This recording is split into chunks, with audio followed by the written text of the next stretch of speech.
के भगत रहोगे तो भले ही तुम्हारा जन्म कहीं हुआ हो, एक दिन ऐसा आएगा कि पूरी दुनिया तुम्हारी तरफ आंख उठा करके आशा की दृष्टि से देखेगी। ये महत्वपूर्ण नहीं है कि आपका जन्म कहां हुआ, ये महत्वपूर्ण है कि आपका विचार कैसा है, आपकी सोच कैसी है। भगवान की कृपा, विचार यदि आपके पक्के होंगे तो एक दिन ऐसा, बुरा ना मानना, पढ़ने लिखने वाले युवान बच्चे बहुत बैठे हैं, बच्चे बैठे हैं, बेटियां बैठी हैं, कान खोलकर सुनो। बेटा और बेटी वो महान नहीं है जो माँ बाप के नाम से जाना जाए, बेटा और बेटी वो महान है जिनके नाम से माँ बाप को जाना जाए।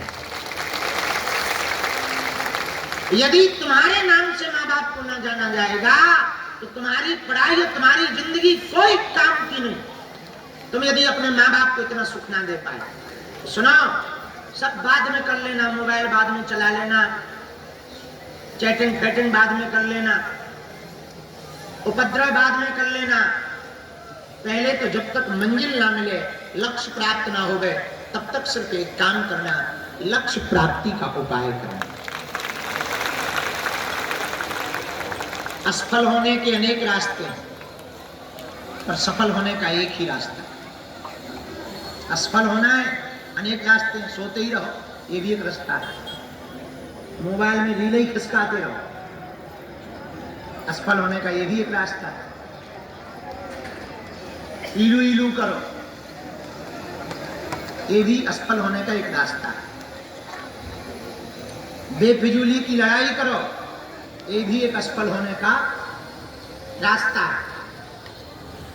असफल होने के अनेक रास्ते हैं, सफल होने का एक ही रास्ता है, वो है लगन।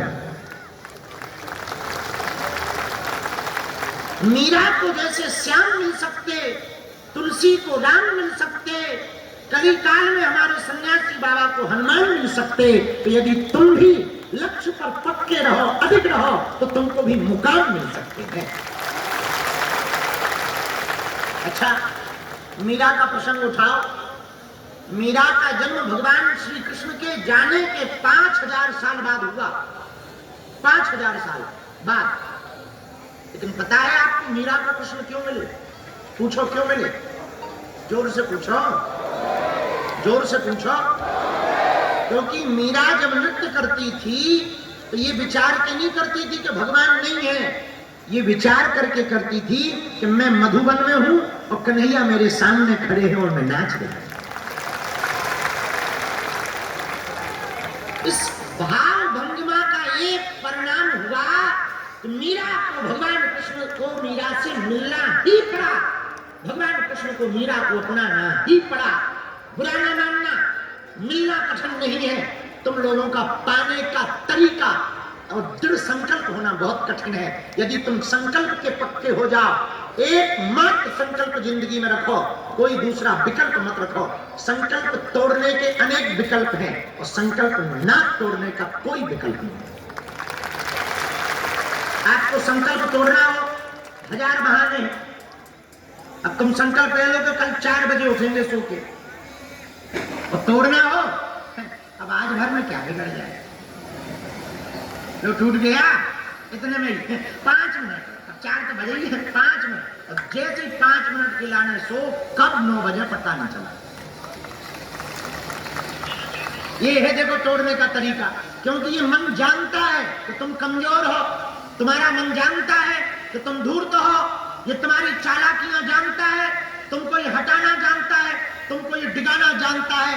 मेरे पागलों, तुम जिंदगी में सफलता को प्राप्त करना चाहते हो तो जो कमिटमेंट कर दो सो कर दो, पृथ्वी पलट जाए, वचन के तुम पक्के रहो। और हाँ, छोटे छोटे संकल्प पहले अकेले में लेना प्रारंभ करो, दुनिया को दिखाने के लिए नहीं। जब तुम अकेले में सफल होने लगोगे तब तुम भीड़ में सफल होने लगोगे। तुम्हारी एक दूसरी कमी है सफल ना होने की, वो सबसे बड़ी कमी है कि तुम 2 दिन के लिए संकल्प लेते हो और 2 दिन में इतना हल्ला मचा देते हो बता बता के कि पूछो ही मत। आज से हमने प्रण लिया 10 बजे सो जाएंगे और सबसे पहले फ्रेंड को बताएंगे, वो भी जानता है। अच्छा चलो, तो 10:01 पे मैसेज करता है, जग रहे हो क्या? सो जाना, बाद में थोड़ा कर लो। क्या बिगड़ जाएगा? तो तुम भी सोचते हो सही तो है। अब एक दिन में क्या बिगड़े? देखो निपट गए काम से। पक्का मतलब पक्का। जिस दिन हमने ये प्रण लिया कि हम VIP VVIP तरीके से नहीं मिलेंगे, हाँ मिलेंगे। आप आओ, हमारे नियमानुसार आओ, हमारे दिए हुए समय पर आओ, थोड़ा सा इंतजार करो, थोड़ी श्रद्धा दिखाओ, थोड़ा जप करो, हम मिलेंगे। और पहले ही दिन हमको चैलेंज पार करना पड़ा। एक हमारे ही बहुत प्रिय, बहुत बड़ी पोस्ट पर है, उनका फोन आया कि हमारे सास ससुर मिलना चाहते हैं, और हमारा पहला रिप्लाई था सॉरी। वो आए तो कम से कम 8 घंटे का टाइम लेके आए, या फिर हम जो टाइम गए उस पे आए, और उसमें भी 5-6 घंटे तो ऊपर नीचे मानो, क्योंकि हमने VIP प्रोटोकॉल आज से ही बंद किया है। उनके शब्द जो थे वो बड़े बहुत विचित्र थे, शायद आपको विचलित कर देते। उनके शब्द ये थे कि बहुत गलत बात है महाराज, हम आपका हमेशा साथ देते हैं, और फिर ऐसे में तो व्यवस्था देख ली जाएगी। तब हमारा जवाब ठीक ये था, श्रीमान आपको जो देखना हो सो देख लेना, हम जवान के और जीवन के बहुत पक्के आदमी। बाद में उनकी क्षमा आई, 5 दिन बाद उन्हें क्षमा आई, उन्होंने क्षमा मांगी। 2 दिन उनके सास ससुर इसी होटल में रुक कर गए, फिर हम उनको 2 दिन बाद मिले। पूछो क्यों? पूछो क्यों? जोर से पूछो। आप यदि नियम के पक्के नहीं होंगे, आप कई बार नियमों को तोड़ देते हैं छोटी छोटी बातों पर, इसलिए आप विफल हो जाते हैं। सफल होने के एकमात्र तरीका है संकल्प के पक्के रहो, विकल्प को मत चुनो। विफल होने के अनेक तरीके। हमने मीरा के प्रसंग से आपको सिर्फ ये बताना चाहा कि मीरा ने सिर्फ कृष्ण को चाहा, इसलिए मीरा पा गई। सूरदास ने और तुलसीदास ने केवल राम को चाहा और वो राम को पा गए। और तुम भी यदि जिंदगी में कुछ पाना चाहते हो तो अपनी मंजिल पर ध्यान केंद्रित रखो, अपने लक्ष्य पर ध्यान केंद्रित रखो, अपनी मंजिल पर अपनी दृष्टि रखो। बाज की तरह, चील की तरह, गिद्ध की तरह, जैसे सीमा पर तैनात सिपाही सिर्फ एक बात को लेकर के खड़ा रहता है कि कोई घुसपैठिया घुस ना जाए, वैसे ही तुम अपनी जिंदगी में तुम्हें सजग रहो कि कोई नियम हमारे नियम को न तोड़ जाए, कोई संकल्प हमारे संकल्प को ना तोड़ जाए।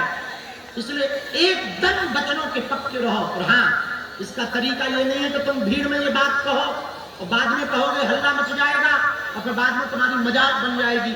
इसलिए पहले छोटे छोटे नियम अकेले में लेना प्रारंभ करो, उन्हें अपने आप में लागू करो। जब तुम पक्के हो जाओ कि हमारे छोटे छोटे नियम सक्सेसफुल हैं, तब तुम बड़ा नियम लो, लेकिन वो भी अकेले में लो। उसके बाद में जब लगे कि अब हम नहीं डेगेंगे, तब भीड़ में बताओ। रामचरितमानस का एक विषय तुम्हारे काम आ सकता है। हनुमान जी जब लंका गए तो हनुमान जी महाराज लंका में अशोक वाटिका में जब वृक्ष के ऊपर बैठे तो कपिमन कीन विचार, हनुमान जी